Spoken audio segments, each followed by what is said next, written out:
সন্ত ৰামপাল গুৰু মহাৰাজ হৈছে এনে এজন মহাপুৰুষ যিজনে নিজৰ সত্য ভক্তি, তত্ত্বজ্ঞান, কৰোণা আৰু সেৱাৰ বলত সমাজত এক নতুন আদৰ্শ বলবৎ কৰিছে। সন্ত ৰামপাল গুৰু মহাৰাজৰ নেতৃত্বত তেওঁৰ সকলো সৎলোক আশ্ৰমে কৰা বিস্ময়কৰ সমাজ কল্যাণমূলক কামে সমাজখনক সোণালী ভৱিষ্যতৰ এক নতুন আশা দেখুৱাইছে। সন্ত ৰামপাল গুৰু মহাৰাজৰ পৰা নাম দীক্ষা গ্ৰহণ কৰাৰ পিছত লাখ লাখ লোকৰ কৰ্কট ৰোগ, এইডছ আদি দুৰাৰোগ্য ৰোগ নিৰাময় হ'ল। সন্তজনাৰ জ্ঞানৰ পৰা অনুপ্ৰাণিত হৈ তেওঁৰ অনুগামীসকলে লাখ লাখ ইউনিট ৰক্তদান কৰে। সন্তজনাই লাখ লাখ ভগ্নী কন্যাৰ যৌতুকমুক্ত বিয়াৰ আয়োজন কৰালে।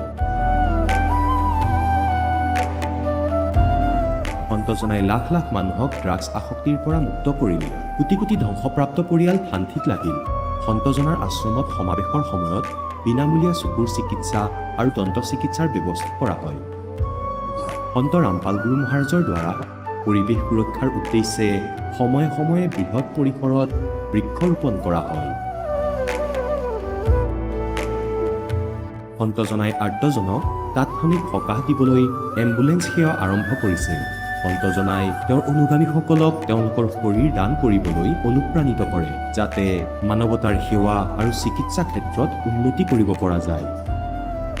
সন্ত ৰামপাল গুৰু মহাৰাজৰ সকলো আশ্ৰমত প্ৰতিদিনে বিনামূলীয়া ধৰ্মভোজৰ আয়োজন কৰা হয়, য'ত প্ৰতিবাৰেই প্ৰতিটো জাতি, প্ৰতিটো ধৰ্মৰ মানুহে একেলগে বহি ভোজন কৰে।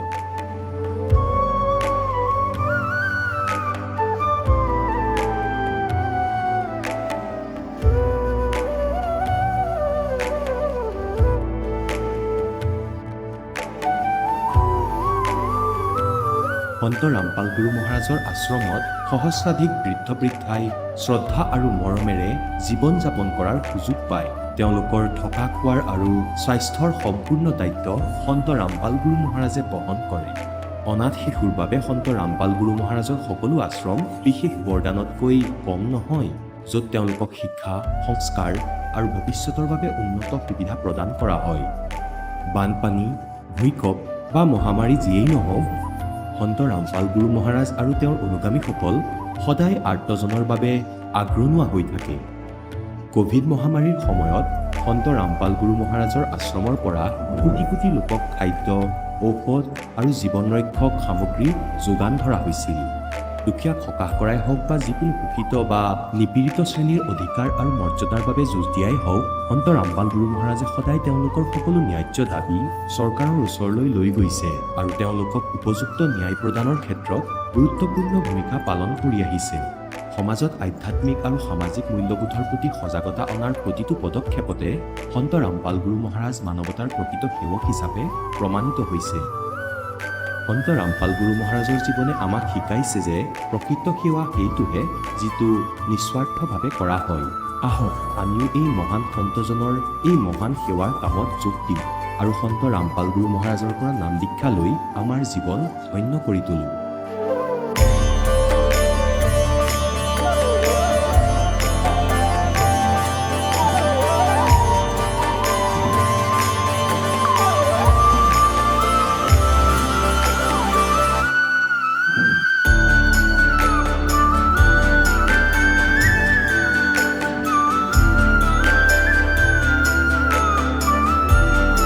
আপোনালোকক পৰিয়ালৰ সৈতে সৎলোক আশ্ৰমলৈ আন্তৰিকতাৰে আমন্ত্ৰণ জনোৱা হয়।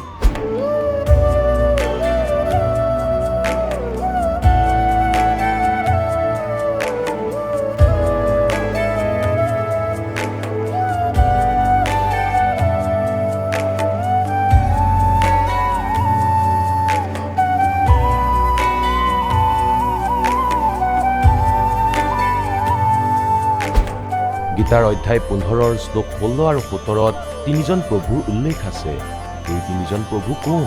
কোনজন প্ৰভুৰ শৰণ লোৱাৰ পাছত জন্ম মৃত্যু সমাপ্ত হ'ব পাৰে? তিনিজন প্ৰভুৰ ভিতৰত কোনজন উত্তম পৰমাত্মা? তেওঁ কেনেকুৱা? তেওঁৰ নাম কি?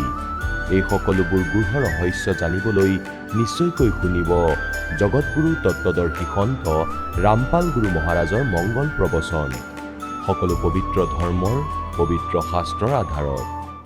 নমস্কাৰ। নমস্কাৰ ছাৰ। কি নাম আপোনাৰ? মোৰ নাম সুদামা দেৱী হয়। ক'ৰ পৰা আহিছে আপুনি? মই উত্তৰাখণ্ড ৰাজ্যৰ জিলা উধমসিং নগৰ, ক্ষেত্ৰ খেতিমা, গাঁও নগুনাচৰ। সন্ত ৰামপালদেৱ মহাৰাজৰ পৰা নাম দীক্ষা আপুনি কেতিয়া ল'লে?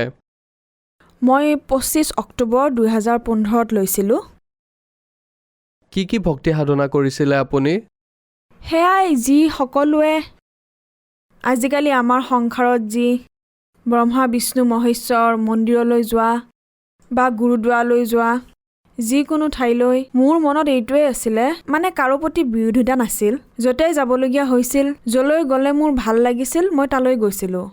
তেন্তে আপুনি সন্ত ৰামপালদেৱ মহাৰাজৰ শৰণলৈ অহাৰ কাৰণ কি? আপোনাৰ কেতিয়া অনুভৱ হ'ল যে আপুনি সন্ত ৰামপালদেৱ মহাৰাজৰ শৰণলৈ আহিব লাগে? জ্ঞান গংগা কিতাপখন যেতিয়া মই পালোঁ, কিতাপখনত লিখা আছিল যে যিয়ে দেৱতাক পূজা কৰে দেৱলোকলৈ যায়, যিয়ে ভূতক পূজা কৰে ভূতলোকলৈ যায়। এই কথাই মোৰ মনত লাগি গ'ল। মই ক'লোঁ যে চাওক, মই ইমান মানুহৰ বাবে 6 মাহত ইমান বলি দিলোঁ পৰমাত্মা, এয়াতো বহুত ভাল জ্ঞান। কিন্তু কিছুমান সাধুৱে মোক ক'লে, যেনে মই সমাজত সকলোৰে সৈতে আছিলোঁ, যিসকলে ভক্তি কৰে, মন্দিৰত পূজা কৰে, তেওঁলোকে কৈছিলে যদি তুমি দেৱী পুৰাণ পঢ়া তেন্তে তাত তুমি দেৱীৰ কথাই পঢ়িবলৈ পাবা, তেওঁকে পাবা। শিৱ পুৰাণ পঢ়িলেও তুমি ঠিক একে কথাই পঢ়িবলৈ পাবা। তুমি যে এই জ্ঞান গংগা কিতাপখন পাইছা, ইয়াত ভুল জ্ঞান আছে। যেতিয়া মই সেইখন পঢ়িলোঁ তেতিয়া মোৰ এনেকুৱা লাগিল যেন যেতিয়া মই সেইখন পঢ়িলোঁ, ভক্তিটো মই কৰিছিলোঁ সেই একে সাধনাই পুৰণি, কিন্তু তাত কি হ'ল, তাত যি সাধনা আছে মোৰ এনেকুৱা লাগিছিল যেন মই ওলোটা ভক্তিহে কৰি আছোঁ। আৰু মোৰ সেই সময়তেই মনৰ ইচ্ছা শেষ হৈ গৈছিল যে মই এই ভক্তি আৰু নকৰোঁ। গুৰু সন্ত ৰামপালদেৱ মহাৰাজৰ সৎসংগ শুনি শুনি আমি আমাৰ ঘৰত সকলোৱে একেলগে বহি শুনা আৰম্ভ কৰিছিলোঁ। আৰু লগতে মোৰ যিজন স্বামী, তেওঁ পৰমাত্মাৰ সৎসংগ শুনিবলৈ ধৰিলে। তেওঁতো সকলোবোৰ খাইছিলে আগতে, কিন্তু সৎসংগত তেওঁ এনেকুৱা জ্ঞান শুনিলে, মানে আগতে কেতিয়াও শুনা নাই। মানুহে সদায় ভজন কীৰ্তন কৰে, বহুত বেলেগ যেন লাগিছে, যিয়ে আত্মাক চুই গৈছে। তাৰপাছত আমি নাম দীক্ষা গুৰু সন্ত ৰামপালদেৱ মহাৰাজৰ পৰা নাম দীক্ষা ল'লোঁ। বাইদেউ, কোনো শ্ৰদ্ধালুৱে কোনো সন্তৰ শৰণলৈ যোৱাৰ কিবা নহয় কিবা কাৰণ থাকেই। কোনোবাই ধন লাভৰ বাবে, কিছুমানে শাৰীৰিক সমস্যা দূৰ কৰাবলৈ। গতিকে আপোনাৰ কি অনুভৱ সন্ত ৰামপালদেৱ মহাৰাজৰ শৰণলৈ যোৱাৰ পিছত? হয় ভগতদেৱ, পৰমাত্মাৰ এনেকুৱা বহুত ডাঙৰতকৈ ডাঙৰ লাভ আৰু সৰুতকৈ সৰু লাভ, যি ভগতে যদি সেয়া বখানে গোটেই দিনটো কম যেন লাগিব। পোনপ্ৰথমেতো সন্ত ৰামপালদেৱ মহাৰাজৰ পৰা মোৰ সমগ্ৰ পৰিয়ালে লাভ পালে। পৰমাত্মাই যেতিয়া শৰণত ল'লে, মোৰ লগত মোৰ সন্তান জন্ম হোৱাৰ পিছত গাত হৈ গৈছিল আৰু মই গমেই পোৱা নাছিলোঁ, মই বিষ সহ্য কৰি আছিলোঁ। 2007 মোৰ সন্তান জন্ম পালে চানু। তাৰপাছত 2008 পৰাই মোৰ সেই বিষ আৰম্ভ হৈ গ'ল, যি ইনজেকশ্যন লোৱাৰ বাবে মোৰ সেই গাত হৈ গৈছিল। তাৰপাছত 2012 মোৰ বহুত বেছি হৈ গৈছিল। তাৰপিছত মই আল্ট্ৰাচাউণ্ড কৰালোঁ উমেশ আগৰৱালা তাত। এয়া মোৰ ওচৰত ৰিপৰ্ট আছে। গতিকে তেওঁ ক'লে যে পুত্ৰী এনেকুৱা, হয়তো তুমি অপাৰেশ্যন কৰি এইটো উলিয়াই দিয়া, যিকোনো সময়তে কেঞ্চাৰ হৈ যাব পাৰে। তেতিয়া মোৰ স্বামীয়ে ক'লে, মোৰ তাততো ইমান পইচা নাই আৰু আমাৰ এনেও ঘৰৰ অৱস্থা বেয়া, মই তোমাৰ চিকিৎসা কি ধৰণে কৰাওঁ? তেতিয়া মোৰ বাইদেৱে ক'লে, একো নকৰিলে বেয়া হ'ব, বাহিৰৰ ডক্তৰৰ পৰা ট্ৰিটমেণ্ট কৰোৱা। তেনেকৈয়ে ঔষধ খাই থাকিলোঁ। আৰু মমতা নাৰ্ছিং হোমে তৎক্ষণাতে কৈ দিলে যে ইয়াৰ বাবে 5,000 টকাৰ ঔষধ খাব লাগিব ভগতদেৱ। মোৰ স্বামী তাৰ পৰা গুচি আহিলে আৰু ক'লে, ব'লা ঘৰলৈ ব'লা। আৰু আন ডক্তৰৰ পৰা ঔষধ দিয়ালে, যেনে গাঁৱত থাকে সৰু ডক্তৰ, মই সেয়াই খাই থাকিলোঁ। তাৰপাছত আল্ট্ৰাচাউণ্ড কৰাৰ পিছত মোক অপাৰেশ্যন কৰাবলৈ ক'লে এয়া আঁতৰাই পেলোৱা, গৰ্ভাশয়ত যে মহিলাবিলাকৰ প্ৰব্লেম হয়। গতিকে তাৰ বাবে না অপাৰেশ্যনৰ কাৰণে পইচা আছিল, না ঔষধ খাবলৈ পইচা আছিল। তাৰপাছত সন্ত ৰামপালদেৱ মহাৰাজৰ শৰণ গ্ৰহণ কৰিলোঁ। তাৰপাছত পৰমাত্মাক মই প্ৰাৰ্থনা জনালোঁ যে পৰমাত্মা, আপুনিতো সকলোৰে দুখ হৰণ কৰে, গতিকে এই যি দুখ আছে মোৰ লগত, এয়াতো আপোনাৰ বাবে বহুত সৰু কথা। মোৰ কোনো অপাৰেশ্যনেই নহ'ল, সেই বেমাৰ মোৰ এনেকৈ ভাল হ'ল, যেনে ধৰক মই ঘৰৰ পৰা ওলাই গ'লে যেতিয়া মই মহিলাবিলাকৰ লগত বহিছিলোঁ যে ইয়াৰতো বহুত সমস্যা হয়, ইয়াৰতো অপাৰেশ্যনেই কৰিব লাগে, তেতিয়া মই সিহঁতৰ কথা শুনিছিলোঁ আৰু আনফালে মই মালিকৰ সৈতে জড়িত হৈছিলোঁ। হে দাতা, এতিয়া কোনোৱেই নাই। শৰীৰৰ সকলো যি দুখ নিবাৰণ অথবা আৰ্থিক লাভকে ধৰি সকলো পৰিস্থিতিতে আপুনি মোৰ লগত আছে। গতিকে আপুনিয়ে ইয়াক নিবাৰণ কৰিব পাৰে। তাৰে এমাহৰ পিছত মোৰ 2017ত সেইটো ছিঙি মোৰ হাতলৈ আহি গ'ল। মই বাহিৰলৈ যেতিয়া লেট্ৰিনলৈ গৈছিলোঁ, যেতিয়া ছিঙি মোৰ হাতলৈ আহিল, তেতিয়া মই দেখি ভাবিলোঁ যে মোৰ শৰীৰৰ পৰা এইটো কি আচৰিত বস্তু ওলাল। সেইটো এনেকুৱা আছিল একেবাৰে শিপাৰ দৰে, যেনে গছৰ শিপা, বগা বগা ৰঙৰ। তাৰ পাছত ছিঙি সকলোবোৰ লাহে লাহে ওলাই আহিল। তেতিয়া মই চালোঁ, মোৰ দেখোন জালখন ওলাই আহিল। এতিয়াতো ভিতৰত একোৱেই নাই। পৰমাত্মাই সেইটো দয়া কৰি দিলে। তাৰপাছত মই গৈ তৎক্ষণাত গুৰুদেৱক দণ্ডৱত প্ৰণাম জনালোঁ। মই ক'লোঁ, হে মালিক, গুৰু সন্ত ৰামপালদেৱ মহাৰাজে মোৰ ওপৰত এইটোও দয়া কৰিলে। আৰু আমাৰ আৰ্থিক স্থিতিক লৈ আমাৰ বহুতো সমস্যা আছিলে। গতিকে সেয়াও পৰমাত্মাই দয়া কৰিলে। আমাৰ ঘৰত যেনে মই এজেঞ্চি চলাইছিলোঁ, তেতিয়া মহিলাসকলে ক'লে যে আমি পইচাবোৰ ভগাই লওঁ। মই ক'লোঁ, এইটোও ভাল কথা, কাৰণ সন্ত ৰামপালদেৱ মহাৰাজে কয় যে পুত্ৰী, সুতলৈ তুমি পইচা ল'ব পাৰা, কিন্তু দিব নোৱাৰা। বাকী সকলো হিচাপ পাতি লিখা কাম ময়েই কৰিছিলোঁ। মই কৈছিলোঁ, হে পৰমাত্মা, মোৰ এই কাম দীক্ষাৰ আগৰ। এই মহিলাসকলক যদি মোৰ সকলোবোৰ পইচা গতাই দিওঁ, তেতিয়া বহুত ভাল ডাঙৰ কথা হ'ব। সন্ত ৰামপালদেৱ মহাৰাজক মই এনেকৈ ক'লোঁ। তাৰ পাছত তেওঁ এইটো দয়া কৰিলে, সেই পইচাখিনি মই 2019ত আমি ভাগ বতৰা কৰিলোঁ। সেই পইচা উভতাবলৈ মোৰ তাত আৰু পইচাই নাছিলে। PFও উলিয়াই দিছিলে মোৰ ভগতদেৱে, আৰু 10,000 ময়ো লৈ থৈছিলোঁ। আৰু তাত 2,000 টকা কম হৈ আছিলে। আমাৰ যিটো দানপাত্ৰ থাকে সেইটোও খুলি ল'লোঁ। আৰু মই ক'লোঁ, পৰমাত্মা, কোনোবা আনৰ পৰা খোজাতকৈ ভাল মালিক আপুনিয়েই দয়া কৰক। গতিকে তেতিয়া মালিকে এনেকুৱা দয়া কৰিলে। তাৰ পৰা আমি পইচাটো ল'লোঁ, কিন্তু ঘৰ খৰচৰ কাৰণে আমি লোৱা নাছিলোঁ। পৰমাত্মা এনেকুৱা দয়া কৰিলে, মই, মোৰ ভগতদেৱ আৰু মোৰ পুত্ৰ চানু, কেৱল আমি তিনিটাহে থাকোঁ। তেতিয়া মই সুধিলোঁ যে ভগতদেৱ, আপুনি কিছু টকা মোৰ আলমাৰীত কাপোৰৰ মাজত থৈছিল নেকি? তেতিয়া তেওঁ ক'লে, নাই, মোৰ তাততো এনেকুৱা কোনো পইচা নাই। যি পইচা আছিলে সেয়া মই তোমাক ধাৰ মাৰিবলৈ দি দিছিলোঁ। তাৰ পাছত মই চানু ভগতদেৱক ক'লোঁ, এই পইচা ক'ৰ পৰা আহিল ভগতদেৱ, তুমি দেখিছিলা নেকি? তাৰ পাছত মই সন্ত ৰামপালদেৱ মহাৰাজক দণ্ডৱত প্ৰণাম জনালোঁ। গুৰুদেৱৰ দয়াত আমাৰ ঘৰ খৰচৰ কাৰণে 4,500 টকা মোৰ কাপোৰৰ মাজত ওলাল। আৰু 3,000 টকা আনফালে যি গুৰুদেৱৰ কিতাপ তাতো পালোঁ। তাৰপিছত আমাৰ সেই লকডাউনৰ সময়ত আমাৰ ঘৰৰ খৰচ যেতিয়া লকডাউন হ'ল, তাৰ পৰাই খৰচবোৰ কৰি থাকিলোঁ। মোৰ যি স্বামী, তেওঁৰ যি চেলেৰী সেয়াও আহিব ধৰিলে সন্ত ৰামপালদেৱ মহাৰাজৰ দয়াত। আজি আমাৰ ঘৰত সকলোবোৰ সুখ আছে।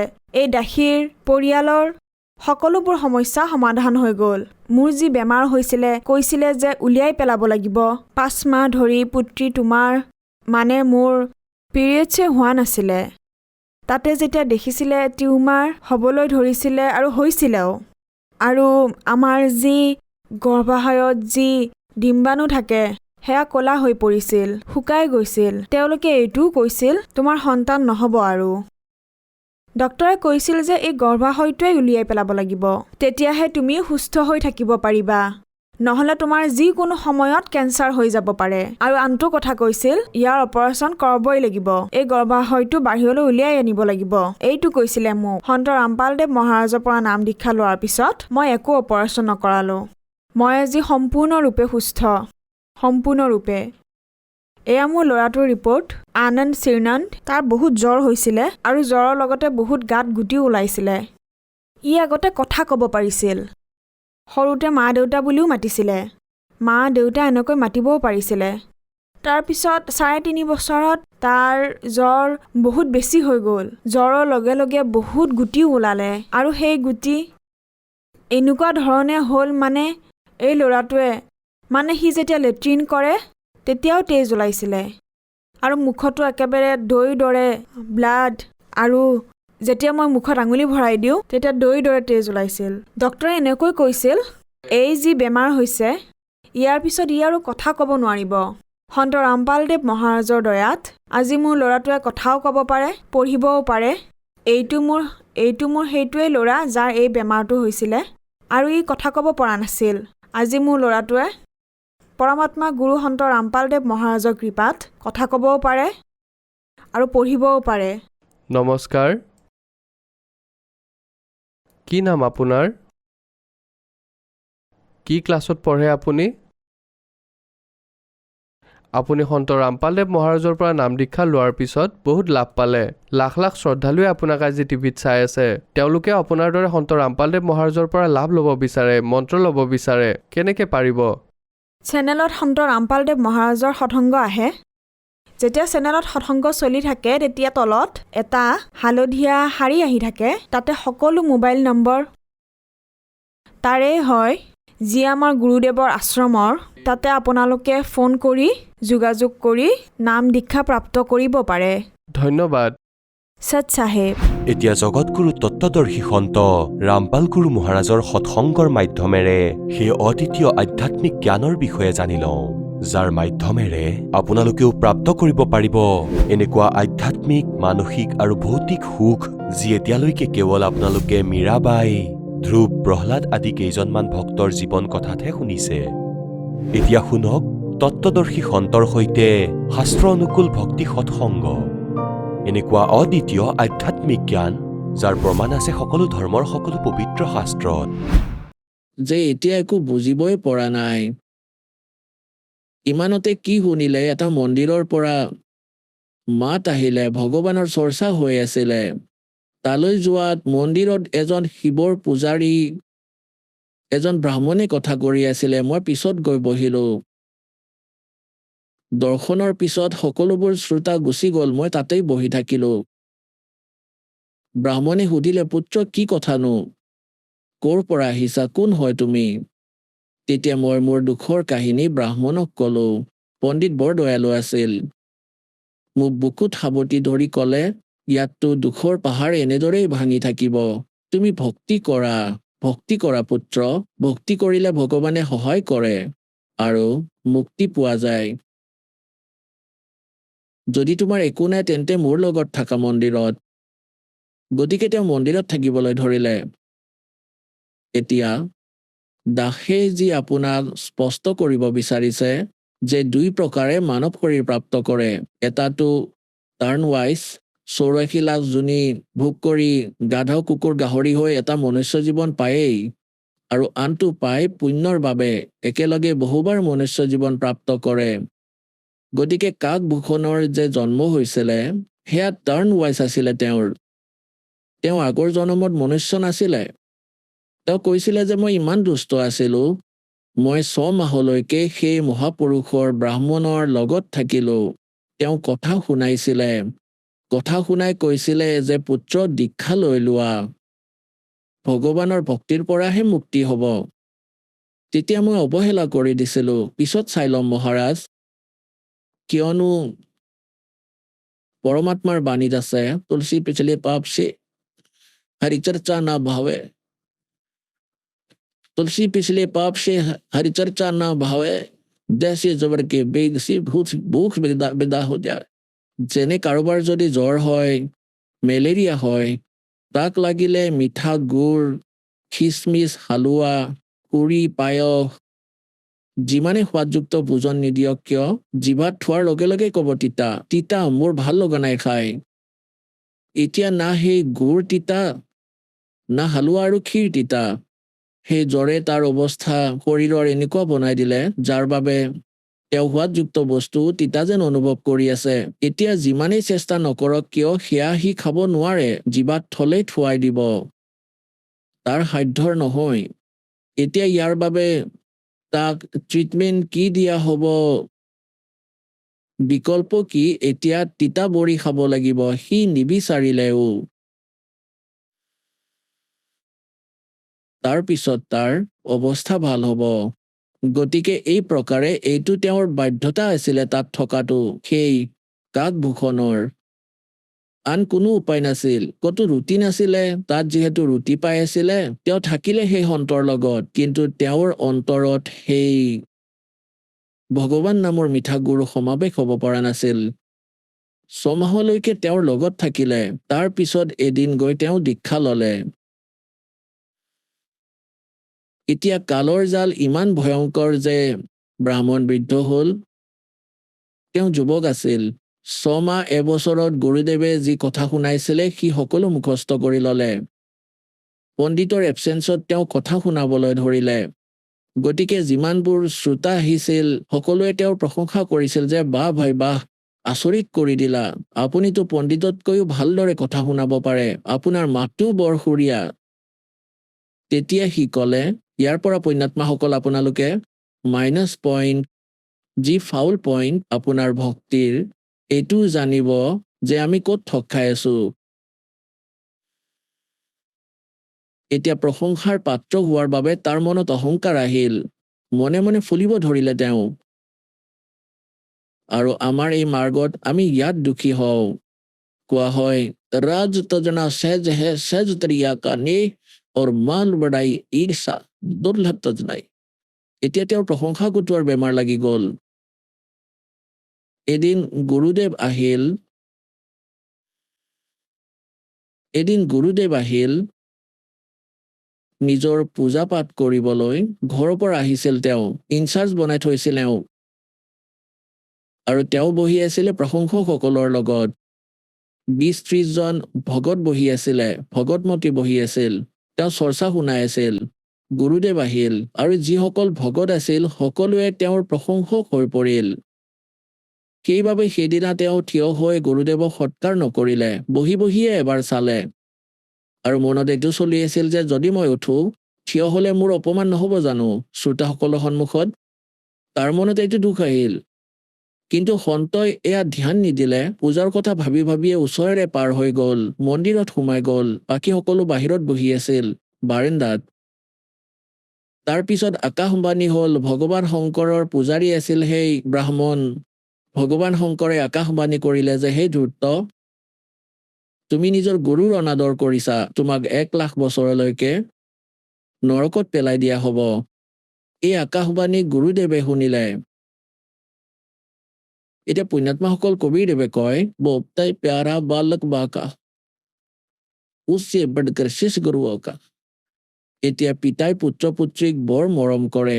এতিয়া মাকৰ পিতৃতকৈ 100 গুণ মৰম বেছি থাকে মনত, পুত্ৰ হওক বা পুত্ৰীয়ে হওক।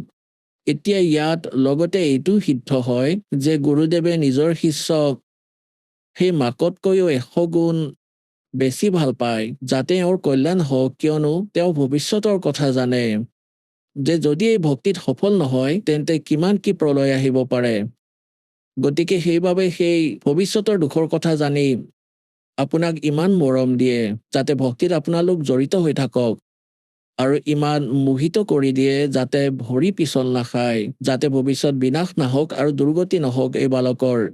গতিকে এই প্ৰকাৰে সেই সন্তজনে আহি মহাত্মাজনে ক'লে যে পুত্ৰ, কি ভুল কৰিলানো? ভগৱানে কিয় ইমান খং কৰিছে? আৰে ক্ষমা প্ৰাৰ্থনা কৰা ভগৱানক। নিজেও থিয় হ'ল আৰু তাকো ক'লে হে ভগৱান, বালক ভুল হৈ গ'ল চাগে, আপোনাৰে সন্তান, ক্ষমা কৰক। আপুনিতো দয়ালু, আপুনিতো কৃপালু, মহাদেৱ। তাৰপিছত আকৌ আকাশবাণী কৰিলে, নিজৰ গুৰুৰ অপমান কৰিছে, এয়া মই সহ্য কৰিব নোৱাৰো। যিহেতু ই গুৰুৰে আদৰ কৰিব নোৱাৰে, যেতিয়া মোৰ লোকলৈ আহিব তাতেও ই সেই ভস্মাসুৰৰ দৰে কাম কৰিব। এনেকুৱা দুষ্টক মই কেনেকৈ একচেপ্ট কৰিম? আজি ইয়াৰ গুৰুৰ প্ৰতি যেনেকুৱা ব্যৱহাৰ তেনেকুৱাই মোৰ প্ৰতিও হ'ব। পুণ্যাত্মাসকল, পৰমাত্মাই কয়, গুৰু মানুষ্কাৰ জানতে তে নৰকয়ে অন্ধ और हो दुखी संसार में अब दैयम के फल।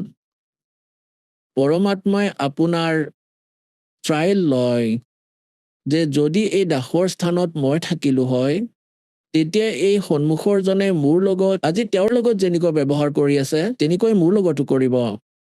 গতিকে এই প্ৰকাৰে আপোনালোকক এই সৎসংগৰ মাধ্যমেৰে সেই ভক্তি নাশক পইণ্টৰ সৈতে অৱগত কৰোৱা হয় যে যিবোৰ কাৰণৰ বাবে এইবোৰ কাৰণৰ পৰা আপোনাৰ ভক্তি নষ্ট হ'ব। তথাপিও গুৰুৱে বাৰ বাৰ প্ৰাৰ্থনা কৰাৰ বাবে শংকৰ ভগৱানে ক'লে যে মোৰ মুখেৰে যি বচন ওলালে এয়াৰ উলটিব নোৱাৰে। ইমানখিনি অৱশ্যেই কৰিব পাৰিম গুৰুদেৱৰ প্ৰাৰ্থনাৰ বাবে যে সেই নৰকত যমৰ দূতে তোমাক দোষী কৰিব নোৱাৰিব, কিন্তু থাকিবতো লাগিব 1,00,000 বছৰ নৰকত, সেইটো কৰিবই লাগিব। ইয়াত পৰমাত্মাই কয় মাছা গতে নাতিল বধে विदना लिखी जो लेख और सच्चा सतगुरमीट करो परमार्थे मेघ। গতিকে এই ভগৱানে কেৱল ইমানখিনিয়ে কৰিব পাৰে। এয়া তেওঁ কম বা বেছি কৰিব নোৱাৰে, যি তেওঁৰ যিকোনো তিনি তাপৰ কাৰণত ভাগ্যত যি সুখ বা দুখ আছে সিমানেই পাব। এতিয়া যেনেকৈ কোনোবা যদি মন্ত্ৰীৰ মিত্ৰ আছে, তেওঁৰ যদি শাস্তি হয় তেতিয়া সেই মন্ত্ৰীয়ে শাস্তিৰ পৰা মুক্ত কৰাব নোৱাৰে, জেলততো থাকিবই লাগিব। কিন্তু সেই মন্ত্ৰীৰ প্ৰভাৱত তাতে থকা জেলৰ আৰু কৰ্মচাৰীয়ে তেওঁক কষ্ট কেতিয়াও নিদিয়ে, এইটো আণ্ডাৰষ্টুড। কিন্তু থাকিব লাগিব জেলতেই। এই প্ৰকাৰে কাকভূষণে কৈ আছে যে মই এনেকুৱা অকৰ্মণ্য আছিলো যে তাৰ আগৰ ইতিহাস দেখা পাইছো, কিয়নো মই ভক্তি কৰি আছো। মই অসংখ্য জনম হেৰুৱাইছিলো, যি টাৰ্ণ ৱাইজ মই অসংখ্য জন্ম মনুষ্যৰ পালো, কিন্তু মই কোনো জনমতে ভক্তিৰ বীজ ৰোৱা নাছিলো। কিন্তু সেইটো জনমত মই মোৰ ভক্তিৰ বীজ ৰোপণ কৰিলো, আৰু সেই বীজ ৰোপণ কৰা, সেই ভক্তিৰ বীজ ৰোপণ কৰাৰ কাৰণ মোৰ পৰিয়ালৰ নাশ হোৱাটো। যদি সেই পৰিয়াল নাশ নহল হয়, সেই পৰিয়ালৰ গোটেই ক্ষেত্ৰই নাশ হৈ গল, কিন্তু সেয়া মোৰ বাবে বৰদান সিদ্ধ হল। আজি মই অনুভৱ কৰিছো যদি মই সেই কষ্ট নাপালো হয় তেন্তে মই আজিও ভক্তি নকৰিলো হয়। এতিয়া কাকভূষণে কয় তাৰ পিছত মোৰ 1,00,000 বছৰৰ পিছত পুনৰ জন্ম হল। ভক্তিৰ প্ৰতি আগ্ৰহ তথাপিও মোৰ মনত আছিল। মই এজন লোমস নামৰ ঋষি এজনৰ লগত বাদ বিবাদ কৰিছিলো ভক্তিৰ ক্ষেত্ৰত। তেওঁ অভিশাপ দি দিলে যে চণ্ডাল, তোমাৰ চণ্ডালৰ ঘৰত জন্ম হব। কাক চণ্ডালৰ? যেতিয়া গুৰুদেৱে মোক খঙত এনেকুৱা বচন কৈছিলে তেতিয়া মোৰ খং নুঠিলে। মই বুজিছিলো যে কথা বেয়াৰ ফালে গল। মোৰ মনত খং উঠা নাছিল না দুখ লাগিছিল। মোৰ এনেকুৱা অনুভৱ হল যে মই কিবা বেয়া কাম কৰিলো। মই তেতিয়া তেওঁৰ ফালে মুখ কৰি কাকতি মিনতি কৰিলো, হাতযোৰ কৰি। এনেকৈ উদাস হৈ কলো যে হে ঋষিদেৱ, এই দাসৰ জন্ম যিকোনো ঠাইতে দি দিয়ক, কিন্তু এটা বৰদানো দিয়ক যে মোৰ ভক্তিত যাতে ভুল নহয়। তেতিয়া তেওঁ ক'লে যে ঠিক আছে, তোমাৰ জন্ম হ'ব চণ্ডালৰ ঘৰত, কিন্তু এইটো আশীৰ্বাদ দিও ভক্তিৰ কথা তোমাৰ মনত সদায় থাকি যাব। গতিকে কাক চণ্ডালৰ ঘৰত যাৰ জন্ম হল, সমগ্ৰ ইতিহাস কৈছে পৰমাত্মাই নিজৰ সূক্ষ্ম বেদত। ব্ৰহ্মাদেৱৰ বাহন হংস, তেওঁৰ সংহিনীক ব্ৰহ্মাদেৱৰ পত্নী সাবিত্ৰীয়ে সংহিনীক গৰ্ভধাৰণ কৰাবলৈ কাকচণ্ডৰ ঘৰলৈ লৈ গৈছিল। তেওঁলোকৰ সংযোগত তাৰ পিছত কাকভূষণৰ জন্ম হল। ওপৰ ফালে মুখখন কাউৰীৰ দৰে, কিন্তু শৰীৰটো দেৱতাৰ দৰে। তাৰ পিছত ই কয় যে গুৰুদেৱ, তাৰ পিছত নেক্সট জন্ম যেতিয়া মোৰ চণ্ডালৰ ঘৰত হল কাকভূষণ নামেৰে, সেই জন্মত ভক্তিৰ প্ৰতি মোৰ আগ্ৰহ বহুত থাকিল। মই ঘূৰি আছিলো, ভ্ৰমি আছিলো, গুৰুও বনাই থৈছিলো, বহু ঋষিৰ ওচৰলৈও গৈছিলো আৰু ভক্তিও কৰি আছিলো। সেই সময়তে মই যুগজিত নামৰ মহাপুৰুষ এজনক পালো। তেওঁ মোক সত্যলোক, সস্কন্ধ আৰু বহুত আগৰ তথ্য মোক দিলে, আৰু তেওঁ মোক এনেকুৱা এটা মন্ত্ৰ দিছে তাৰ মই জপ কৰো, আৰু তেওঁ মোৰ আয়ুস বহুত দীঘল কৰি দিলে। গতিকে পুণ্যাত্মাসকল, সেই যুগজিত কোন আছিলে? এইজন সেই পৰমাত্মা কবিৰ চাহেব, আমাৰ পৰম পুৰুষ। তেওঁ ভিন্ন ভিন্ন ৰূপ ধৰি, ভিন্ন ভিন্ন নাম ধৰি ইয়ালৈ আহে আৰু ভাল আত্মাবোৰক লগ কৰে, তেওঁলোকক ভক্তিৰে যুক্ত কৰে। গতিকে যি প্ৰসংগ চলি আছিল যে যেনেকৈ আপোনালোক পূৰ্বজন্মৰ পুণ্যকৰ্মী প্ৰাণী আকৌ মনুষ্য জীৱন পাইছে, সেইবাবে আপোনালোকৰ মনত ভক্তিৰ আগ্ৰহ এতিয়াও আছে, ভ্ৰমি ফুৰিছে। আৰু কিছুমান এনেকুৱা ব্যক্তি আছে এখন ঘৰতেই এটাতো এই জ্ঞান শুনিলেই পলাই যায়, আৰু আন এজনক যেতিয়া বুজাবলৈ চেষ্টা কৰোঁ তথাপিও তেওঁ নামানে, বিৰোধিতা কৰে। দেৱী দেৱতাক বাদ দিছা, অযথা কাম কৰি আছা, দেৱতা ৰুষ্ট হ'ব, এইটো হৈ যাব, লোকচান হৈ যাব। অথবা ভক্তিয়েই নকৰে। গতিকে ইয়াৰ কাৰণ কৈছে পৰমাত্মাই। কবি চাহেবে কয়, "सचदल दोनों दीन का दिल में दोष न धार, सतगुरु का कोई एक है, यूं काल का सब संसार।"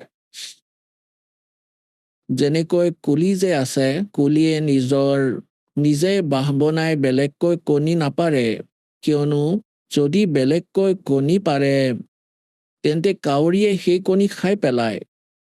কুলিয়ে এনেদৰে সাৱধানে কামটো কৰে, যি মাইকী কাউৰীয়ে যদি ক'ৰবাত কণী পাৰে তেন্তে সুযোগ বিচাৰি থাকে, আৰু যেতিয়া বাহিৰলৈ গুচি যায় আহাৰ কৰিবলৈ, খাদ্য সংগ্ৰহ কৰিবলৈ, তেতিয়া পিছফালেৰে কাউৰীৰ বাহত কুলিয়ে কণী পাৰি থৈ যায়। যেতিয়া কাউৰী উভতি আহি দেখে যে দুটাৰ ঠাইত 4টা কণী আছে, কিন্তু তাই বুজি নাপায় যে কাউৰীৰ কণী আৰু আন কণী কোনটো। গতিকে সকলোকে তাই প্ৰতিপালন কৰে, কণীৰ পৰা পোৱালি উলিয়ায়। তেতিয়া নিজৰ কণীৰ সমান মোহ আহি যায়। কুলিয়ে কিন্তু সেয়া চাই থাকে, ওচৰে পাজৰেই থাকে, যে কেতিয়া এই পোৱালিকেইটা উৰাৰ যোগ্য হ'ব আৰু মই লগত লৈ যাব পাৰিম। যেতিয়া দেখে যে এই পোৱালিবোৰে অলপ দূৰলৈ উৰি উভতিব জনা হৈছে, তেতিয়া দূৰত বৃক্ষত বহি নিজৰ মাত দিয়ে, কু কু কয়। যি কুলিৰ পোৱালি, সিহঁতে সেই মাতৰ পৰা প্ৰভাৱিত হয় আৰু এনেকৈ চাৰিওফালে চাব ধৰে। সেই মাতৰ সৈতে সি গুচি যাব খোজে। আৰু যি কাউৰীৰ পোৱালি, সিহঁতৰ প্ৰভাৱ নহয়, সিহঁত মনে মনে বহি থাকে। কুলিৰ পোৱালিকেইটা উৰি যায়, কাউৰীকেইটা তাতেই বহি থাকে। এতিয়া কাউৰীয়ে দৌৰি যায়, সিহঁতৰ পিছে পিছে দৌৰি উৰি যায় যে মোৰ সন্তানকেইটা গ'ল। তেতিয়া কুলি আৰু দূৰলৈ গুচি যায়, কু কু কু কু বুলি বহুত দূৰলৈ গুচি যায়। কাউৰী উভতি আহে যে এইকেইটা পোৱালি গ'ল, বাকী থকা কেইটাৰ যাতে ক্ষতি নহয়, সেইবোৰ বাদ দি আকৌ উভতি আহে। গতিকে কুলিৰ মাত শুনি পোৱালিকেইটাই সেই মাত বুজিয়ে লগত আহে আৰু কাউৰীৰ কেইটা তাতেই থাকি যায়। ঘৰে ঘৰে আজিৰ স্থিতি ঠিক এনেকুৱাই হৈছে। পৰমাত্মাৰ যি পূৰ্বজন্মৰ সংস্কাৰী আত্মা আছে, পৰমাত্মা কুলিৰ মাত শুনি একেবাৰতেই গুচি আহিব আৰু সত্যলোক আশ্ৰমৰ ফালে দৌৰিব। এতিয়া যিবোৰ বাকী আছে তেওঁলোক বুজা হৈ নুঠিব পাৰে, এইটোও হ'ব পাৰে। যদি সিহঁত কুলিৰ সন্তান, তেনেহলে নিশ্চয় সত্যলোক আশ্ৰম বৰবালালৈ আহিবই লাগিব। গতিকে ঠিক এই প্ৰকাৰে আগৰ সংস্কাৰৰ ভাগ্যৰ পৰাই সকলো আপোনাৰ আগৰ সংস্কাৰৰ পৰাই যিবোৰ বস্তু প্ৰাপ্ত কৰি আহিছে, কিন্তু আগলৈও প্ৰস্তুত হ'ব লাগিব আপুনি। যেনেকৈ কাঠভূষণৰ আগৰ সংস্কাৰ নাছিলে, এনেকুৱা ৰিজন হৈ গ'ল, তাৰপিছত তেওঁৰ ওপৰত সৎসংগৰ ইমান বৰষুণ দিলে, নিবিচাৰিলেও তাতেই থাকিবলগীয়া হ'ল। ঋষিয়ে সদায় সৎসংগ কৰিছিলে, তাৰেই প্ৰভাৱ পৰিল। এতিয়া যেনেকৈ কাৰোবাক সাপে খুটিলে, আগতে তন্ত্ৰ মন্ত্ৰ এইবোৰেৰেই চিকিৎসা কৰা হৈছিল। বেজে এটা মন্ত্ৰ সিদ্ধ কৰি লয় বেদৰ, তাৰপিছত সেই মন্ত্ৰৰে সি বিষ বাহিৰ কৰে। গতিকে যাক সাপে খুটিছে সি অচেতন হৈ আছে, না সেই মন্ত্ৰৰ লেংগুৱেজ জানে, না আৱাজ শুনি থাকে, তথাপিও সেই মন্ত্ৰই তাৰ ওপৰত ক্ৰিয়া কৰি বিষ আঁতৰায় আৰু সি সচেতন হয়। ঠিক এই প্ৰকাৰে আজি পৰমাত্মাই একে উপায় অৱলম্বন কৰিছে। এনেকুৱা সাধন বনাই দিছে, চিপ বনাই দিছে, এই DVD বনাই দিছে, ৰাতিপুৱা দুপৰীয়া আৰতি কম্পালচৰি কৰিব লাগিব। এতিয়া ঘৰৰ ভিতৰত যি সদস্য নাম ল'ব নিবিচাৰে, শুনিব নিবিচাৰিলেও ঘৰৰ বাহিৰত ক'ত যাব? আপুনি আৰতিও কৰি আছে, আপুনি মন্ত্ৰ জপো কৰি আছে, আপুনি ৰাতিপুৱাই পৰমাত্মাৰ বাণী সৎসংগও চলাই দিছে। গতিকে তেওঁৰ ঠিক কাঠভূষণৰ দৰে তেওঁৰ ওপৰত এদিন কাম কৰিবই, আৰু তেওঁ ৰাম নামৰ জপ এদিন লৈহে এৰিব আৰু পাৰ হ'ব, কাৰণ ভগৱানৰ বচন। গতিকে এই উপায় ল'লে পৰমাত্মা আৰু কালৰ এবাৰ পৰমেশ্বৰে ক'লে যে মোৰ বাৰ্তা হৈছিলে কালৰ লগত, সি মোক বুদ্ধি কৰি বচনবদ্ধ কৰি দিছিল যে 3 যুগত জীৱ যি পৰমাত্মাই কৈছিলে যে মই তলৰ লোকলৈ গৈ তোমাৰ বাস্তৱিকতা কম সকলো প্ৰাণীকে যে তুমি ভগৱান নহয়, তুমি কাল, ইহঁতক খোৱা, সেইবাবে ইহঁতক জন্ম দিয়া আৰু মৃত্যু কৰোৱা, জন্ম দিয়াই মাৰি পেলোৱা। আচল ভগৱান বেলেগ, তালৈ যোৱাৰ উপায় মই কম, এনেকুৱা গুপ্ত মন্ত্ৰ মই আনিছো। তেতিয়া কালে ভৰিত ধৰিলে, বহুত বেছি তেওঁক প্ৰাৰ্থনা জনালে, পৰমাত্মাই স্বীকাৰ কৰিলে। সি ক'লে যে ভগৱান 3টা যুগত জীৱলৈ নাযাব, কম লৈ যাব, অলপ অলপ, আৰু 4ৰ্থ যুগত কলি যুগত যিমান ইচ্ছা লৈ যাব, ইমানখিনি দয়া মোৰ ওপৰত কৰক। পৰমাত্মায়ো জানিছিলে সত্যযুগ ত্ৰেতা দ্বাপৰত জীৱ ইমান দুখত নাথাকে, আৰু এওঁলোকৰ পূৰ্বজন্মতে বেটাৰী চাৰ্জ হৈ আছে, সেই তাৰ পৰাই ইহঁত সুখী হয়। আৰু এওঁলোকে ভাবে যে ৰামকৃষ্ণৰ ভক্তি কৰি থকাৰ বাবে এওঁলোক সুখী হৈছে, সেইবাবে এওঁলোকে মোৰ জ্ঞান স্বীকাৰ কৰিব নোৱাৰিব, এই কথা মালিকে জানে। সেইবাবে মালিকে পৰমাত্মাই কৈছিলে যে ঠিক আছে, চৌথা युग जब कलयुग आई तब हम अपना अंश पठाई और काल फंद छूटे नरलोई सकल सृष्टि परवानिक হৈ। পৰমাত্মাই কৈছিলে যেতিয়া কলিযুগত মই মোৰ দাস পঠিয়াম, তাৰপিছত যেতিয়া কালৰ এই বান্ধোন ছিঙি যাব আৰু সমগ্ৰ বিশ্ব মানৱ শৰীৰধাৰী প্ৰাণী আৰু লগতে যি পশু পক্ষী আছে সিহঁতেও মনুষ্য শৰীৰ ধাৰণ কৰিব আৰু সকলোৱে পৰমাত্মাৰ নাম ল'ব। সকল সৃষ্টি পৰৱানিক হৈ, পৰৱানিক মানে দীক্ষিত হ'ব। আৰু কোৱা হয় कलयुग बीते 5505 तब ये वचन मेरा होगा सच्चा और कलयुग बीत जावे जब एता सकल অৰ্থাৎ সকলো প্ৰাণী পৰম পুৰুষ পদ চেত। 100 বছৰ আগতে মালিকে লিখিছিলে কবিৰ বাণীত, সচিদানন্দ ঘন ব্ৰহ্মৰ বাণীত মানে সূক্ষ্ম বেদত, সেই তত্ত্বজ্ঞানত লিখিছে, পৰমাত্মাই কৈছিলে আৰু ধৰ্মৰাজ দেৱে লিখিছিলে, তাত কৈছে যে যেতিয়া चौथा युग जब कलयुग आई तब हम अपना अंश पठाई और काल फंद छूटे नरलोई। নৰ নাৰী সকলোৰে কালৰ বান্ধোন ছিঙি যাব, যিহেৰে সি বান্ধি থৈছিলে, মূৰ্খ বনাই থৈছে, ইমানতে সীমিত কৰি দিছে যে তোমাৰ পুত্ৰ বা পুত্ৰী, এয়া তোমাৰ গাড়ী, এয়া তোমাৰ ঘৰ, 1 মিনিটতে মৃত্যু হলে যে বাদ দিয়া, এইবোৰ এতিয়া মোৰ, তুমি গাধ হোৱা। গতিকে এয়া ভুল, এয়া আমাৰ লগত, ই আমাক ফাঁকি দি থৈছে। এই জ্ঞানৰ পৰা আমি এতিয়া ভালদৰে বুজি পাম আৰু আমাৰ সন্তানো সুৰক্ষিত হৈ থাকিব, আমি ভক্তি কৰিম। পৰমাত্মাৰ শৰণলৈ আহিলে আমাৰ যি ভাগ্যৰ পাপ হবলগীয়া আছে, অকাল মৃত্যু হবলগীয়া আছে বা কোনো অন্য ক্ষতি হবলগীয়া আছে, সেইবোৰ এতিয়া নহয়। যদিহে নিয়মত থাকে, সঁচা বিশ্বাসেৰে এই সৎভক্তি কৰে, তেতিয়া সেই দুখ নোহোৱা হব। আপোনাৰ ল'ৰা ছোৱালী শেষলৈকে আপোনাৰ লগত থাকিব, সিহঁতো মুক্তি হব আৰু আপুনিও মুক্তি পাব, যদিহে সকলোৱে ভক্তিত লাগে। গতিকে পৰমাত্মাই কৈছিলে যে সকল সৃষ্টি পৰৱানিক হৈ কাল ফন্দ ছুটে নৰলৈ। কালৰ যি বান্ধোন কৰ্মেৰে বান্ধি থৈছে, এই সকলো এৰা যাব আৰু সমগ্ৰ সৃষ্টিয়ে নাম দীক্ষা লব। কলিযুগ बीते 5505। ধৰ্মৰাজ দেৱক কৈছিলে कि कलयुग बीते 5505 तब ये वचन मेरा होगा सच्चा। আজিৰ পৰা 100 বছৰ আগতে মালিকে এইটো কৈছিলে যে সমগ্ৰ বিশ্বই মোৰ ভক্তি কৰিব, কবিৰৰ, আৰু সকলোৱে সত্যলোকৰ পৰমেশ্বৰৰ সেই পৰম পদৰ বিষয়ে জানিব, সকলোৰে জ্ঞান হব পৰম পুৰুষৰ সেই পদৰ, যি গীতাৰ অধ্যায় নম্বৰ 18 শ্লোক নম্বৰ 62 কৈছে যে অৰ্জুন, তুমি সৰ্বভাৱেৰে সেই পৰমেশ্বৰৰ শৰণলৈ যোৱা, তেওঁৰ কৃপাতেই তুমি পৰম শান্তিক সনাতন মানে শাশ্বত স্থান প্ৰাপ্ত কৰিবা। গীতাৰ অধ্যায় নম্বৰ 15 শ্লোক নম্বৰ 4 কৈছে যে তত্ত্বদৰ্শী সন্তৰ প্ৰাপ্তিৰ পিছত মানে তত্ত্বজ্ঞানৰ সৈতে পৰিচিত হোৱাৰ পিছত পৰমেশ্বৰৰ সেই পৰম পদৰ সন্ধান কৰিব লাগে, যলৈ যোৱাৰ পিছত সাধক আৰু কেতিয়াও সংসাৰলৈ উভতি নাহে। আৰু যি পৰমেশ্বৰে সমগ্ৰ ব্ৰহ্মাণ্ড ৰচনা কৰিছে, নিজৰ বিষয়ে গীতাৰ জ্ঞানদাতাই কৈছে 3য় অধ্যায়ৰ 12 নম্বৰ শ্লোকত, 4ৰ্থ অধ্যায়ৰ 5 আৰু 9 নম্বৰ শ্লোকত, 10ম অধ্যায়ৰ 2য় শ্লোকত যে অৰ্জুন, তোমাৰ আৰু মোৰ বহুত জন্ম হৈ গৈছে, আগলৈও হব, আগতেও আমি জন্ম লৈছিলো।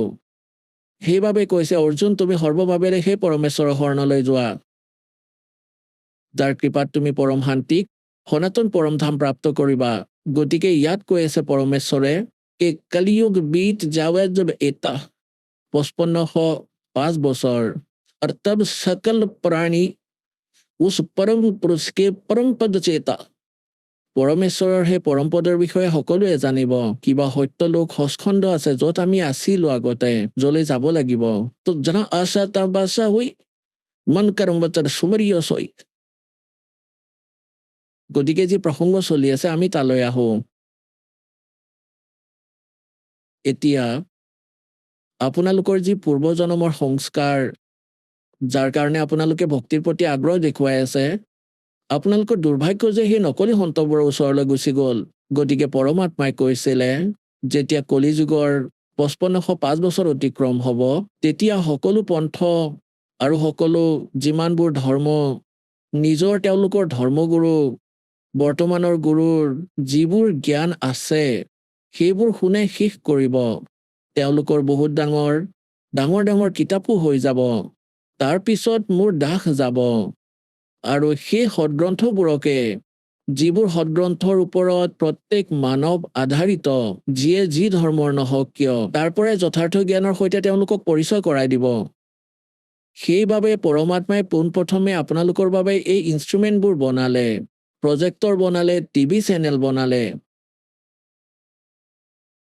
আপোনালোকে এতিয়াহে বুজি পাব যে কি হৈ আছে আপোনালোকেতো ইমানখিনি জানেই যে আজিৰ পৰা 10-12 বছৰ আগতে এইবোৰৰ নামেই নাছিলে আৰু যদি পিছলৈ যায় তেতিয়া ভাবিবও পৰা নাছিলে কোনেও যে এনেকুৱা হ'ব পাৰে যদি মানুহে বনাব পাৰিলে হয় তেনেহ'লে আগতেই বনাব পাৰিলে হয় এয়া পৰমাত্মাই দিয়া জ্ঞান বুদ্ধি সমগ্ৰ বিশ্ব তেওঁৰ বালক তেওঁ সমগ্ৰ বিশ্বৰ যিকোনো ঠাইৰ পৰা যিকোনো এজনৰ দ্বাৰা নবনাওক কিয় সেয়া গড গিভেন মাইণ্ড এয়া জীৱস্তৰৰ নহয় বনাব নোৱাৰে সেইবাবে বনালে দাতাই আপোনালোকক শিক্ষিত কৰিলে আগতে এই দাসৰ জন্ম 1951 হৈছিলে তেতিয়া শিক্ষাৰ কোনো চিনচাপেই নাছিলে এজন দুজনে পঢ়িছিলে ক'ৰবাত তাৰপিছত একেবাৰে বানপানী হৈ গ'ল ইমান আকৰ্ষিত হ'ল যিয়ে কাৰণ নহওক জীৱন নিৰ্বাহৰ বাবে হওক নিজৰ ল'ৰা ছোৱালীক পঠিয়াই দিয়ে 20 বছৰলৈকে পুত্ৰ পুত্ৰী পঢ়া আৰু মালিকে দয়া কৰিবলগীয়া আছিল যে ইয়াৰ সদুপযোগ কৰিব পিছলৈ এই ইনষ্ট্ৰুমেণ্ট আপোনাৰ সন্মুখত আছে সদগ্ৰন্থ দেখুৱাই আছে দাসে আপোনাক আৰু তাৰ সাৰমৰ্ম উলিয়াই পৰমাত্মাৰ লগত মিলাই দিছে গতিকে মানৱ জীৱনৰ মূল উদ্দেশ্য এইটোৱে যে আপোনালোকে ভক্তি কৰি ইয়াৰ পৰা মুক্ত হওক আৰু যি সুখী আৰু ধনী যেন দেখিছে সেয়াও ভগৱানৰ দ্বাৰাই হয় ভগৱানে দুয়োটা কামেই কৰিব আপোনাক ইয়াতো সুখ দিব আৰু মুক্তিও পাব এতিয়া কোনো এনেকুৱা মূৰ্খ আছে যিয়ে এই সুযোগ বাদ দিব এতিয়া সকলোৱে এই কথা স্বীকাৰ কৰিব গতিকে এতিয়া প্ৰসংগ চলি আছিলে যে আমি যেতিয়া সত্যলোকৰ পৰা আহিলো আমি ভক্তিৰ ধনী আছিলো এই কাল ভগৱানে ওপৰত ৰেষ্টুৰেণ্ট বনাই থৈছে স্বৰ্গ মহাস্বৰ্গ প্ৰত্যেক যিবোৰ দেৱতা আছে সেই দেৱতাৰ বেলেগ বেলেগ লোক আছে যেনেকৈ বিষ্ণু লোক শিৱদেৱৰ লোক ব্ৰহ্মাদেৱৰ লোক আৰু গণেশ দেৱৰ লোক এনেকৈ তাত ইহঁতে নিজৰ ৰেষ্টুৰেণ্ট বনাই থৈছে বিষ্ণুদেৱৰ পূজাৰী হলে তালৈ যাব তেওঁ যিমান পুণ্য কৰিছে ভক্তি কৰিছে ভগৱানৰ তাৰ টেক্স ল'ব সেই ৰেষ্টুৰেণ্টত 10% কোনোবাই 20% সেই পুণ্যৰ উপাৰ্জনৰ পৰা আৰু তাত সকলোবোৰ সুবিধা দিব যেনেকৈ হোটেলত থাকে পইচা তেওঁৰেই হ'ব পুণ্য তেওঁৰেই হ'ব সেই পুণ্যৰ পৰাই 10-20% সেই দেৱতাসকলে আপোনাৰ পৰা টেক্স ল'ব আৰু যেতিয়া আপোনাৰ সেই জমা শেষ হৈ যাব পুণ্য সমাপ্ত হ'ব তেতিয়া 84 লাখ জনীত গাধ কুকুৰ যি সংস্কাৰ বশত তালৈ পঠিয়াই দিব আৰু এতিয়া আমি সত্যলোকলৈ কেনেকৈ যাম আমাৰ ভক্তি শাস্ত্ৰ অনুকূল নোহোৱাৰ বাবে আমাৰ আগৰ জন্মৰ যি সংস্কাৰ আছিলে সেয়া সত্যযুগ ত্ৰেতা দ্বাপৰত কমি যাব এতিয়া চতুৰ্থ যুগ যেতিয়া কলিযুগ আহিল ইয়াত আপোনালোকে দেখিছে কোনো প্ৰাণী সুখী নহয় যিমানেই দেখাত ধুনীয়া নহওক কিয় লাগিলে প্ৰধানমন্ত্ৰীয়ে হওক, তেওঁৰ সুখ নাই। কিবা নহয় কিবা টেনচন তেওঁৰ মূৰত থাকিবই, যি তেওঁ কাকো ক'বও নোৱাৰে। গতিকে পৰমাত্মাই এইটো কথা জানিছিলে, যেতিয়া এওঁলোকৰ পুণ্য কমি যাব তেতিয়া চকু খোল খাব। এওঁলোকে সেই ভক্তিও কৰি চাব, সেই সন্তবোৰৰ ওচৰলৈ গৈও ভাগৰিব, যাক সন্ত বুলি মানে, তথাপিও একেই থাকিব। তাৰ পিছত আমাৰ দাসৰ ওচৰলৈ আহিব। আৰু এনেকুৱা মন্ত্ৰ, সেই সমৰ্থবানৰ সেই পাৱাৰ আছে যে আপোনাৰ সংস্কাৰ, ভাগ্যত থকা সংস্কাৰো সলনি কৰিব পাৰে।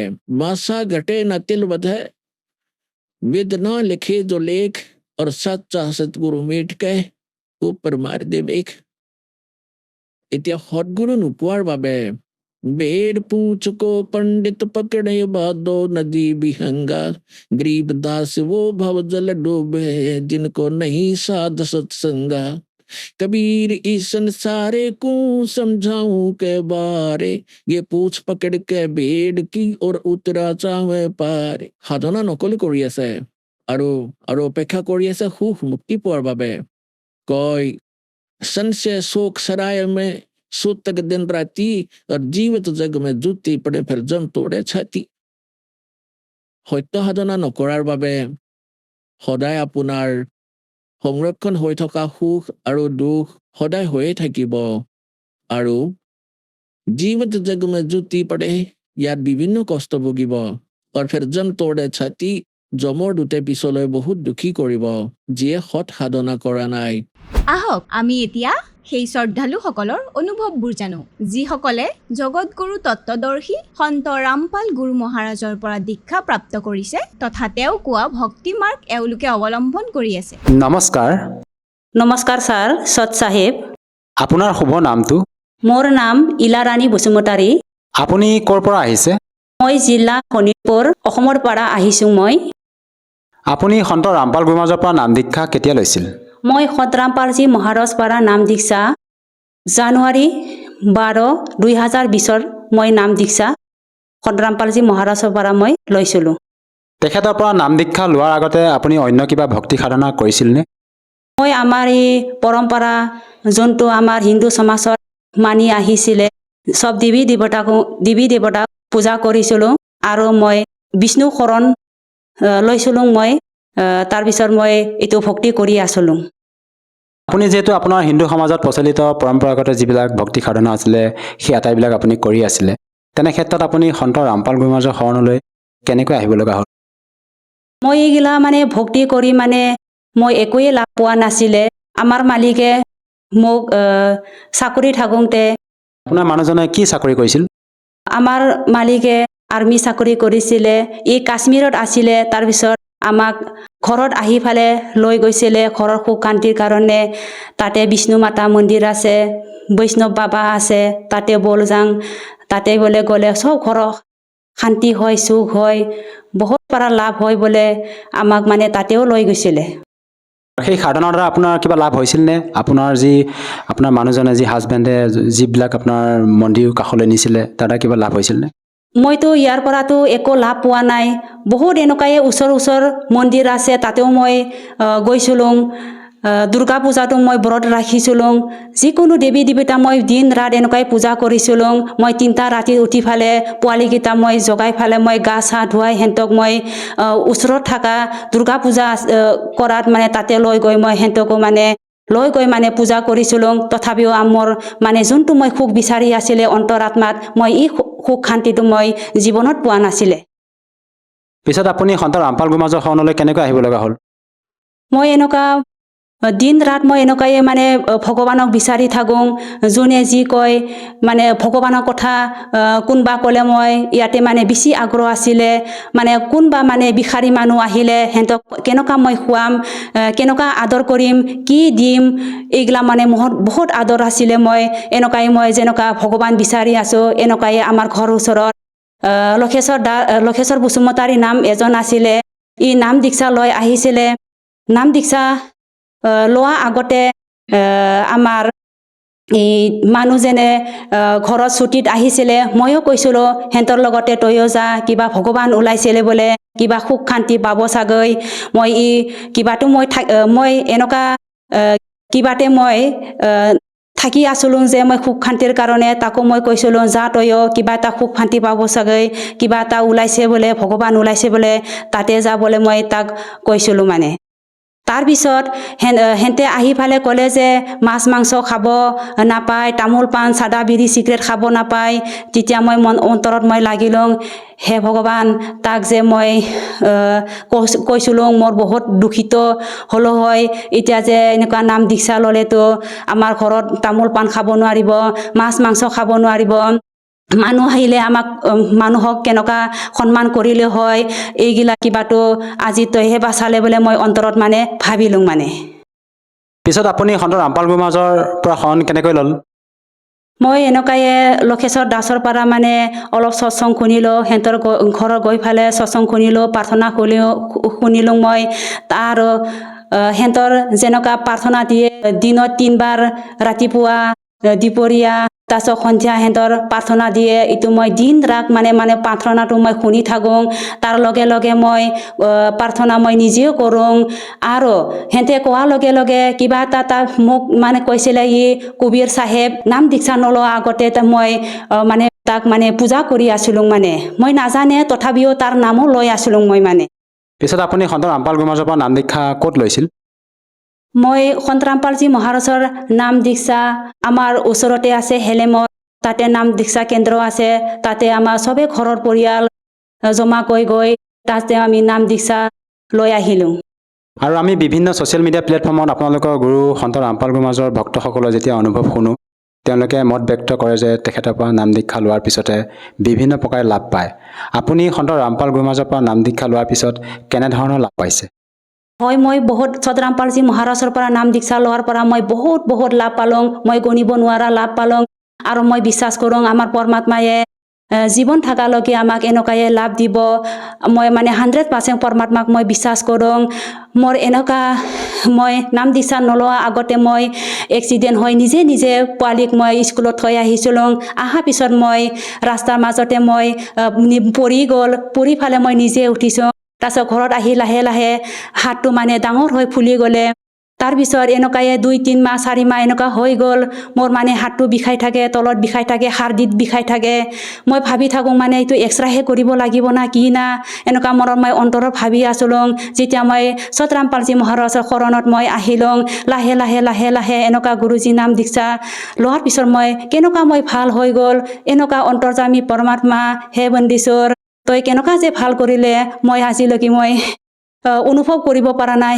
আজিলৈকে এই মোৰ বিষাটো নাই আৰু মই যিকোনো যান বাহনত মই গ'লে মোৰ কোমৰ এনেকুৱা বিষাই মানে ওপৰততো কোনো দেখা নাপাব মইহে জানে মোৰ কোমৰত ইমান বিষ হৈছিলে মোৰ এইটো বিষটো আজিলৈকে মোৰ কেনেকুৱা যে গায়ব হৈ গ'ল হে পৰমাত্মা তুমিয়ে কৰিব পাৰে হে বন্দীশ্বৰ তুমিয়ে কৰিব পাৰে এনেকুৱা দুখৰ পৰা এনেকুৱা বেমাৰৰ পৰা আজি মই বিশ্বাস কৰিছোঁ হে বন্দীশ্বৰ আৰু মই এনেকুৱা এটা লাভ পাইছোঁ মই নাম দীক্ষা নলোৱা আগত আমাৰ মালিকে চাকৰি কৰিছিলে চাকৰি কৰাৰ পিছতো আমাৰ ঘৰত টকা পইচা হাই কাইজা জামেলা অশান্তি হৈ আছিলে এনেকুৱা চাকৰি এক মাহে হ'ব এক মাহ মানে দৰমাহে মানে নহয় তাৰ আগতে আমাৰ বেছিকৈ ধাৰ হৈ যায় মানে আৰু খোৱা বোৱা গিলাও মানে বহুত কম মানে মই বহুত মানে চিন্তাত পৰি গৈছিলোঁ মানে টকা পইচাও আমাৰ আয় নিদিয়ে চব ফালে আয়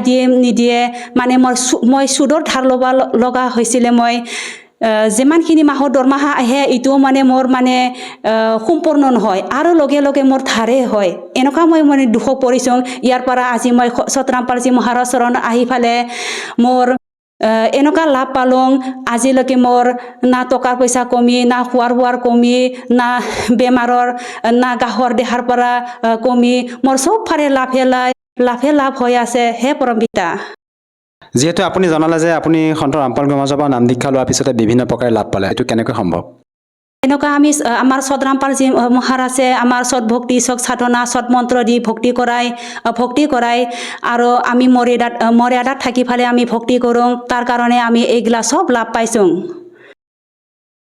যিহেতু আপুনি সন্ত ৰামপাল গুৰু মহাৰাজৰ পৰা নাম দীক্ষা লোৱাৰ পিছতে বিভিন্ন প্ৰকাৰে লাভ পালে, আমাৰ যিহেতু অসমতো বিভিন্ন আধ্যাত্মিক শ্ৰদ্ধালু গুৰু আছে, আপুনি তেওঁলোকৰ শৰণলৈ গৈও ভক্তি সাধনা কৰিব পাৰিলে হয়, তেনে ক্ষেত্ৰত আপুনি সন্ত ৰামপাল গুৰু মহাৰাজকে যে গুৰু হিচাপে ধাৰণ কৰিলে, এই ক্ষেত্ৰত আপুনি কি ক'ব বিচাৰে?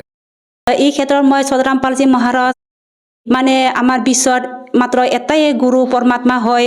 মই যোনটো মানে সৎ হয় আমি ইটোৱে বিচাৰিব লাগে, বাদ বাকী চব মানে নকলি হয়। আৰু এটা মাত্ৰ সন্তত আমি যোনটো গীতা বেদত শাস্ত্ৰত মানে সৎ ভক্তিৰ কিবা আমাক সৎ ভক্তিৰ কৰাৰ আমাক সাধনা দেখাইছে, আমি এইটোৱে বিচাৰিব লাগিব। তাৰ কাৰণে একমাত্ৰ আমাৰ এই সদৰামপালজী মহাৰাজে আমাক সৎ ভক্তি কৰাই ভক্তি সাধনা কৰিব দিয়ে। তাৰ কাৰণে মই সদৰামপালজী মহাৰাজ চৰণত মই আহিলোঁ। যিহেতু আপোনাৰ মানুহগৰাকী, আপোনাৰ হাজবেণ্ড এজন ভাৰতীয় সেনা হয় আৰু তেখেতেও সন্ত ৰামপাল গুৰু মহাৰাজৰ পৰা দীক্ষা লৈ ভক্তি কৰি আছে, আৰু আপুনিও সন্ত ৰামপাল গুৰু মহাৰাজৰ পৰা নাম দীক্ষা লৈ বিভিন্ন প্ৰকাৰে লাভ পাইছে। আচলতে আপুনি অসমৰ বিভিন্ন অন্য শ্ৰদ্ধালুৰ কাষলৈ গৈও নাম দীক্ষা লৈ ভক্তি কৰিব পাৰিলে হয়, তেনে ক্ষেত্ৰত সন্ত ৰামপাল গুৰু মহাৰাজকে যে গুৰু হিচাপে ধাৰণ কৰিলে, ইয়াৰ প্ৰকৃত কাৰণটো কি? এনে অন্য শ্ৰদ্ধালু ভক্তি সাধনাত মুফচৰ ৰাস্তাও নাই, আৰু সিহঁতে শাস্ত্ৰ বিৰোধ সাধনা কৰে। আৰু আমাৰ সদৰামপালজী মহাৰাজে শাস্ত্ৰ প্ৰমাণিক হিচাপে ভক্তি কৰায়। তাৰ কাৰণে আমি ইয়াতে সদৰামপালজী মহাৰাজৰ চৰণত নাম দীক্ষা ল'লোঁ। আৰু আপুনি অন্য কিবা লাভ পাইছেনে সন্ত ৰামপাল গুৰু মহাৰাজৰ পৰা দীক্ষা লোৱাৰ পিছত? এনেতো আমি বহুত লাভ পাই আছোঁ আজিলৈকে। এনেকুৱা লাভ পাইছোঁ যেনেকুৱা নিচা পানীৰ পৰা আমি আজি বহুত দূৰত আছোঁ। নিজেও নিচা পানী নাখাওঁ, বেলেগকো নিদিওঁ, আৰু আমি হাতলৈ নালাৰোঁ। মানে ইয়াৰ পৰা মানে বহুত লাভ পাইছোঁ আমি। ময়ো যেনেকুৱা আমাৰ মালিকেও ৰম খাইছিলে, চাৰা বিয়া চব খাইছিলে, যেনেকুৱা ই আৰ্মিত থাকিছিলে, মাছ মাংস ৰম এইগিলা চব খাইছিলোঁ। তাৰপিছত মোকো মানে ঘৰত আহি ফালে ময়ো আগতে খোৱা নাছিলে, আহি মোক কয় খা অলপ খা, মই ৰম আনিছোঁ অলপ খা, বিয়াৰ খা, এইগিলা চব আনে মোকো মানে খুৱাইছিলোঁ। তাৰপিছত ময়ো বেয়া পাব বোলে ময়ো খাই আছিলে, এনেকৈ শিকিছিলোঁ। তাৰপিছত মই বহুত নিচা পানী কৰিছিলোঁ। মই ৰম খাইছিলোঁ, বিয়াৰ খাইছিলোঁ, মদ খাইছিলোঁ, তামোল পাণ খাইছিলোঁ, আৰু বহুত মানে এইগিলা মানে নিচা পানী ময়ো মানে কৰিছিলোঁ। যি নাকি মোৰ মানে অন্তৰত মই ভগৱান বিচাৰি মানে অন্তৰত মোক ল'ৰা ছোৱালীৰ লগত কাৰণে মই দুখ আছিলোঁ। আৰু মোৰ মানে এনেকুৱা দুখ মানে যেনিবা সাংসাৰিক মানে দুখ, এইগিলাৰ কাৰণে মই এইগিলা মদ চাৰাপ এইগিলা সেৱন মই কৰা হৈছিলোঁ মই মানে। আৰু এইটো কেনেকৈ সম্ভৱ? আপুনি নিজে মত ব্যক্ত কৰিছে যে আপোনাৰ মানুহজনেও নিচা সেৱন কৰিছিলে, তাৰ পৰা পৰিত্ৰাণ পালে, আৰু লগতে আপোনাৰ মানুহজন এগৰাকী ভাৰতীয় সেনা হিচাপে আপুনি ভাৰতীয় সেনাত থকা বুলি আপুনি ক'লে, তথাপি তেখেতে দীক্ষা লৈ নিচা ত্যাগ কৰিব পাৰিলে, এইটো কেনেকৈ সম্ভৱ? আমাৰ সদৰামপালজী মহাৰাজে এনেকুৱা পূৰ্ণ পৰমাত্মা ভগৱান ঈশ্বৰ ভক্তি দি ফালে আমাক ভক্তি কৰাইছে, শাস্ত্ৰ অনুকূল মতে মানে ভক্তি কৰাইছে। তাৰ কাৰণে আমি মৰ্যাদা থাকি ভক্তি কৰি ফালে এইগিলা চব আমি ত্যাগ কৰিব পাৰিছে, এইটো প্ৰমাণিক আছে। আৰু যিসকল দৰ্শকে আপোনাক টিভি স্ক্ৰীণত প্ৰত্যক্ষ কৰি আছে, তেওঁলোকক আপুনি কি বাৰ্তা দিব বিচাৰে যাতে তেওঁলোকেও আপোনাৰ দৰে উপকৃত হ'ব পাৰে? মই আপোনালোকক মই বাৰ্তাটো দিব নোৱাৰোঁ, মই হাত জোৰ কৰি মই প্ৰাৰ্থনা কৰিছোঁ, আপোনালোকে সদৰামপালজী মহাৰাজ চৰণত আহক, টিভি চেনেলত সদৰামপালজী মহাৰাজৰ সৎসং চাওক, জিনিকি ৰাখা জ্ঞান গংগা কিতাপ চাওক। আজিকালি হাতৰ মোবাইলো আছে, তাতে ইউটিউব চেনেল চাৰ্চ কৰি ফালে সদৰামপালজী মহাৰাজৰ সৎসং চাব পাৰে। জ্ঞান গংগা জিনিকি ৰাখা চবৰ মুখতে আজিকালি জ্ঞান গংগা জিনিকি ৰাখা এইগিলা কিতাপ পঢ়ক, খুলি চাওক, শাস্ত্ৰবিদত প্ৰমাণ দি আছে। আপোনালোকেও মোৰ যেনেকুৱা লাভ মই পাইছোঁ, আপোনালোকেও এইমতে সদৰামপালজী মহাৰাজে আপোনালোকেও এনেকুৱা সুখ শান্তি লাভ দিব পৰা ৰাস্তা আছে, মন্ত্ৰ আছে। যদিহে কোনো লোকে সন্ত ৰামপাল গুৰু মহাৰাজৰ পৰা নাম দীক্ষা ল'ব বিচাৰে, সহজভাৱে কেনেকৈ ল'ব পাৰিব? আজিকালি যুগত চবৰে হাতে হাতে মোবাইল আছে। এই মোবাইলত ফেচবুক, ইউটিউব চেনেলত সদৰামপালজী মহাৰাজৰ নাম লিখি ফালে চাৰ্চ কৰি ফালে সৎসং চাব পাৰে। আৰু তাৰ তলতে মোবাইল নাম্বাৰ আছে, এই মোবাইল নাম্বাৰত ফোন কৰি ওচৰত থকা নামদান কেন্দ্ৰত যোগাযোগ কৰিব পাৰে আৰু বিনামূলীয়াকৈ নাম দীক্ষা ল'ব পাৰে। ধন্যবাদ থাকিল। সৎ চাহেব।